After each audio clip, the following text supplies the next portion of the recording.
Good morning students. Geography का third chapter हमारा complete हो चुका है। आज हम स्टार्ट करेंगे ज्योग्राफी का फोर्थ चैप्टर एयर। एयर मतलब हवा या वायु। तो स्टार्ट करते हैं हमारा चैप्टर। Our earth is surrounding by a huge blanket of air called atmosphere. मतलब जो हमारी पृथ्वी है वो चारों ओर से वायु की जो घनी चादर, बहुत बड़ी चादर, घनी चादर से घिरी हुई है, जिसे वायुमंडल कहते हैं। All living beings on this earth depend on the atmosphere for their survival. मतलब पृथ्वी पर जो सभी जीव जीवित रहने के लिए वायुमंडल पर डिपेंड करते हैं, निर्भर रहते हैं। It provide us the air we breathe and protect us from the harmful effect of the sun rays. ये हमको जो वायु है जिसे हम सांस लेते हैं वो हमको प्रोवाइड करती है, और हमको जो सूर्य की हानिकारक किरणें हैं उसके प्रभाव से हमारी रक्षा करती है।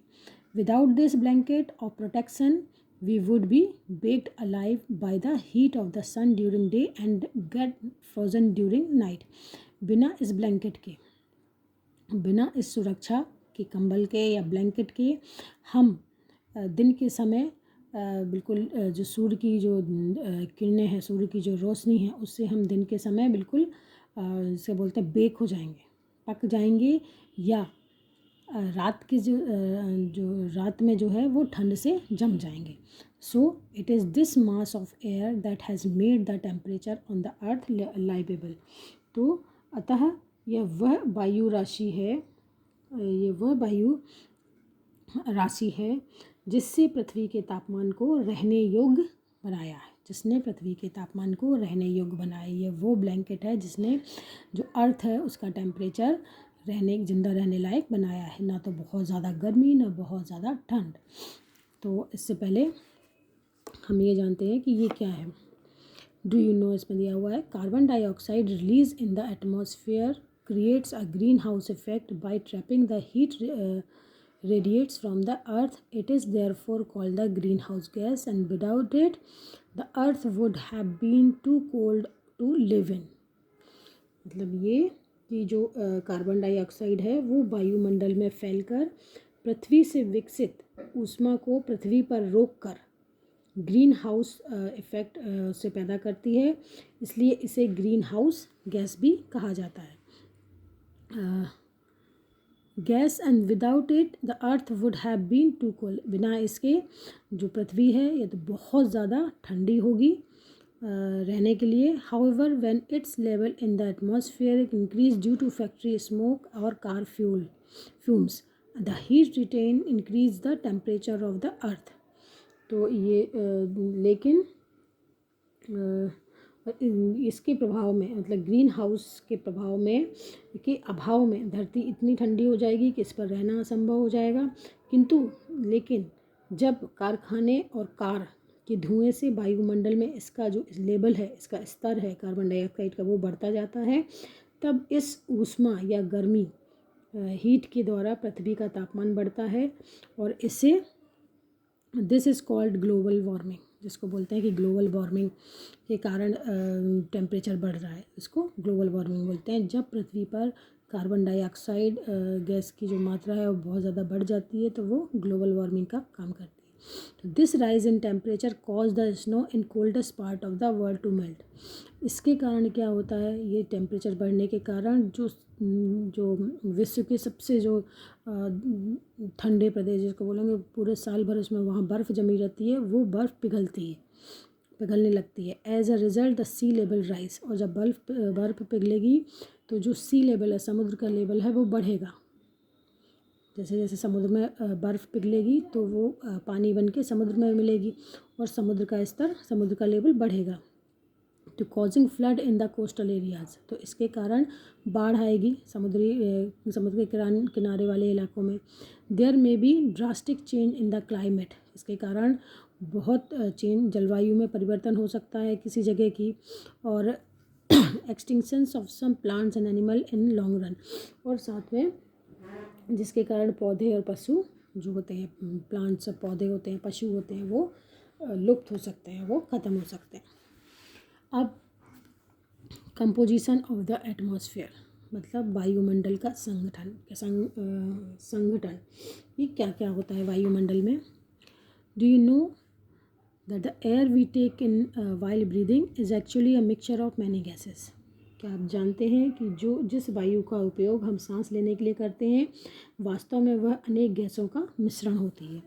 Nitrogen and oxygen are two gases which make up the bulk of the atmosphere. Nitrogen और ऑक्सीजन दो ऐसी गैसें हैं जो एटमॉस्फेयर में वायुमंडल में बहुत अधिक मात्रा में है। Carbon dioxide, helium, ozone, argon and hydrogen are found in lesser quantity. और ये जो गैसेस हैं वो कम क्वांटिटी में पाई जाती हैं।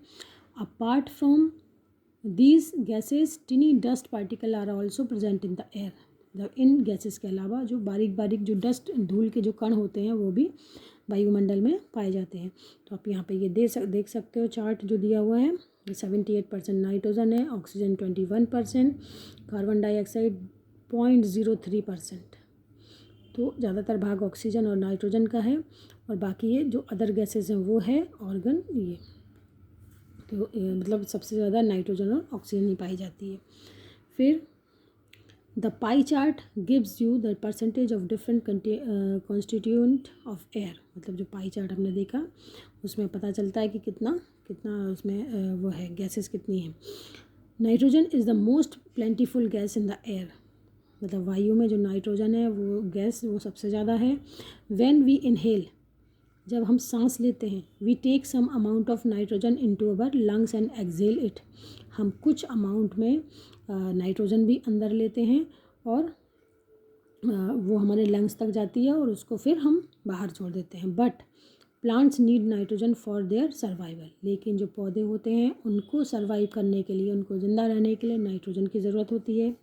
दे can not take nitrogen directly. वो सीधे सांस के ज़रिए नाइट्रोजन नहीं ले सकते, डायरेक्ट नहीं ले सकते वायु से। तो bacteria that live in the soil and roots of some plants take nitrogen from the air and change it form so that plants can use it. जो बैक्टीरिया होते हैं मतलब कि जो बैक्टीरिया होते हैं जो मिट्टी में जो जड़ों में प्लांट्स की जड़ों में होते हैं वो ये नाइट्रोजन लेते हैं और उसको वो हवा से नाइट्रोजन लेते हैं और उसको चेंज कर देते हैं और प्लांट तक पहुंचाते हैं, जो प्लांट उसको यूज़ करता है। So oxygen is the second most plentiful gas in the air. मतलब दूसरी सबसे ज़्यादा वायु में पाई जाने वाली गैस ऑक्सीजन है। Humans and animals take oxygen from the air as they breathe. जो ह्यूमन्स हैं, मानव हैं, जानवर जो हैं वो ऑक्सीजन हवा से ऑक्सीजन लेते हैं, ब्रीद मतलब सांस के ज़रिए। तो green plants produce oxygen during photosynthesis. मतलब जो हरे पौधे होते हैं वो ऑक्सीजन प्रोड्यूस करते हैं फोटोसिंथेसिस की जो क्रिया होती है उसके द्वारा। तो in this way oxygen content in the air remains constant. तो इसके कारण क्या होता है, जो ऑक्सीजन का कंटेंट होता है, ऑक्सीजन की जो मात्रा होती है वायु में वो एक समान बनी रहती है। If we cut trees then this balance get disturb. यदि हम पेड़ों को काट देंगे तो ये जो बैलेंस है वो डिस्टर्ब हो जाएगा। Carbon dioxide is another important gas. Carbon dioxide दूसरी एक महत्वपूर्ण गैस है। Green plant use carbon dioxide to make their food. जो हरे पौधे होते हैं वो कार्बन डाइऑक्साइड का उपयोग करते हैं अपना खाना बनाने के लिए एंड रिलीज़ ऑक्सीजन, और ऑक्सीजन को रिलीज़ करते हैं। तो ह्यूमन्स और एनिमल्स रिलीज़ कार्बन डाइऑक्साइड। आप जानते हो कि जो ह्यूमन्स होते हैं, जो एनिमल्स होते हैं वो ऑक्सीजन सांस के ज़रिए अंदर लेते हैं और कार्बन डाइऑक्साइड बाहर निकालते हैं।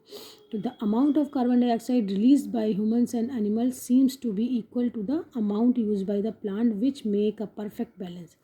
तो जो मनुष्यों द्वारा और पशुओं द्वारा बाहर छोड़े जाने वाली कार्बन डाइऑक्साइड की मात्रा पेड़ों द्वारा प्रयोग की जाने वाली गैस के बराबर होती है, जिससे ये संतुलन बना रहता है।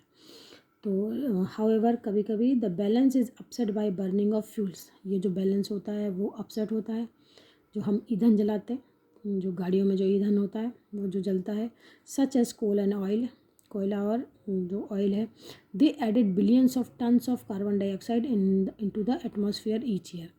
ये जो है हर साल बिलियंस ऑफ टन्स, कई लाख टन्स कार्बन डाइऑक्साइड हर साल एटमॉस्फेयर में ये मिला रहे हैं।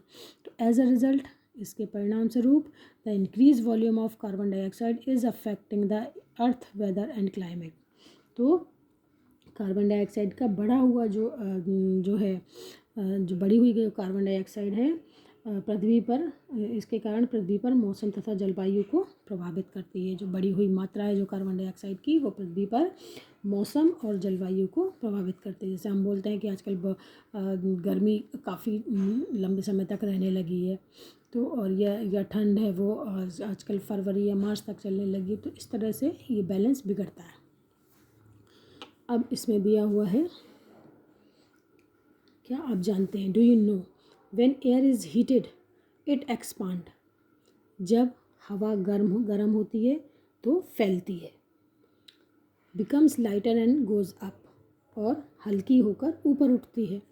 Cold air is denser and heavy, जो ठंडी हवा होती है वो घनी होती है और भारी होती है। That is why it tends to sink down, इसलिए ये इसमें नीचे रहने की प्रवृत्ति होती है, नीचे रहती है ये। तो that is why it's tend to sink down. When hot air rises, जब गर्म हवा ऊपर उठती है। Cold air from surrounding areas rushes there to fill in the gap, तो जो आसपास के जो गर्म जो वायु है उसके ऊपर उठने पर आसपास के क्षेत्रों से ठंडी वायु रिक्त स्थान को भरने के लिए वहाँ आ जाती है। This is how air circulation takes place, इसी तरह से इस प्रकार से ये जो वायु चक्र है, एयर सर्कुलेशन है, वो चलता रहता है। अब सबसे इम्पॉर्टेंट जो चीज़ है वो मैं आपको बताती हूँ, यह structure of the atmosphere. Most important question है और अच्छा खासा बड़ा है, 5 नंबर का क्वेश्चन आता है ये एग्ज़ाम में। तो स्ट्रक्चर ऑफ द एटमॉस्फेयर, क्या होता है एटमॉस्फेयर की, वायुमंडल की संरचना, किस तरह से बना होता है वायुमंडल। Our atmosphere is divided into 5 layers starting from the earth surface. हमारा जो वायुमंडल है वो 5 लेयर्स में बटा होता है, और ये लेयर्स, ये जो परतें हैं, स्टार्ट होती हैं पृथ्वी की सतह से। These are troposphere, stratosphere, mesosphere, thermosphere और एक्सोस्फियर। ये 5 लेयर्स होती है। अब ट्रोपोस्फियर क्या होता है? This layer is most important layer of the atmosphere, सबसे इम्पॉर्टेंट लेयर है एटमॉस्फेयर की। Its average height is 13 kilometre, ये लगभग 13 किलोमीटर ऊंची होती है। The air we breathe exist here, जो वायु हम जिस सांस लेते हैं वो यहाँ पर होती है, मतलब इस लेयर में होती है, ऑक्सीजन इसी लेयर में होती है। Almost all the weather phenomena like rainfall, fog and hailstorm occur in this layer. लगभग हर मौसम की लगभग सभी घटनाएं, जैसे वर्षा है, कोहरा है, ओला जो गिरते हैं, इसी परत के अंदर होते हैं। मतलब ये जो लेयर है बहुत ज़्यादा इम्पॉर्टेंट है। फिर सेकंड लेयर है stratosphere. Above the troposphere, troposphere के ऊंचे के ऊपर लाइज द स्ट्रेटोस्फियर, स्ट्रेटोस्फियर होती है। तो it extend up to a height of 50 kilometre, ये मतलब 50 किलोमीटर तक ऊंचाई तक फैली होती है। This layer is almost free from the clouds and associated weather phenomena. ये जो लेयर होती है वो बादल रहित होती है, और जितने भी मौसम से संबंधित जितने भी फिनोमेना है उसमें ये नहीं होते। Making condition most ideal for flying aeroplanes, ये जो कंडीशन है सबसे ज़्यादा आइडियल होती है एरोप्लेन के उड़ने के लिए। यहाँ बादल नहीं होते, पक्षी नहीं होते, यहाँ से कोई चीज़ टकरा नहीं सकती। One important feature of stratosphere is that it contains a layer of ozone gas. एक दूसरा जो सबसे इम्पॉर्टेंट फीचर है इस लेयर में वो है ओजोन गैस। आप जानते हो ozone gas, we have just learn now it protect us from the harmful effect of the sun rays. हम जानते हैं कि ये ओजोन जो लेयर होती है वो हमको किस तरह से सूर्य की जो हानिकारक किरणें होती हैं उससे हमारी रक्षा करती है। Mesosphere, this is the third layer of the atmosphere. It lies above the stratosphere. It extends up to the height of 80 kilometer. मतलब ये स्ट्रेटोस्फीयर के ऊपर होती है, 80 किलोमीटर तक इसकी ऊंचाई होती है। Meteorites burn up in this layer and entering from the space. जो मीटियोराइट्स होते हैं मतलब जो उल्का पिंड होते हैं, अंतरिक्ष से प्रवेश करने वाले जो उल्का पिंड होते हैं इस परत में आने पर जल जाते हैं। मतलब जो अंतरिक्ष से आते हैं पृथ्वी के अंदर वो इस परत में आके जल जाते हैं। Thermosphere in thermosphere temperature rise very rapidly with increasing height. जो वायुमंडल में बढ़ती ऊंचाई के साथ साथ तापमान अधिक तीव्रता से बढ़ता है। तो ionosphere is a part of this layer. तो आयन मंडल मतलब इस का एक पार्ट होता है। It extend between 80 to 400 kilometre. ये जो परत है वो लगभग 80 से 400 किलोमीटर तक फैली हुई है। और रेडियो संचार this layer help in radio transmission. Radio संचार के लिए इस परत का उपयोग होता है। In fact radio waves transmitted from the earth are reflected back to the earth by this layer. मतलब ये वास्तव में पृथ्वी से जो प्रसारित रेडियो तरंगे इस परत द्वारा पुनः पृथ्वी पर परावर्तित कर दी जाती है, मतलब जैसे यहाँ पर भेज दी जाती है। Exosphere the upper most layer of the atmosphere is known as exosphere. सबसे ऊंची जो परत होती है उसको जाना जाता है एक्सोस्फियर के नाम से। This layer has very thin air. मतलब ये लेयर में वायु की बहुत पतली परत होती है। Light gases like helium and hydrogen float into the space from here. जो हल्की गैस हैं जैसे हीलियम है, हाइड्रोजन है, यहीं से अंतरिक्ष में तैरती रहती हैं। तो ये हो गया स्ट्रक्चर ऑफ द एटमॉस्फेयर और बहुत ज़्यादा इम्पॉर्टेंट है। और इसके साथ ही यहाँ ये चैप्टर मैं यहीं पर रोकती हूँ, कल इससे आगे का शुरू करेंगे।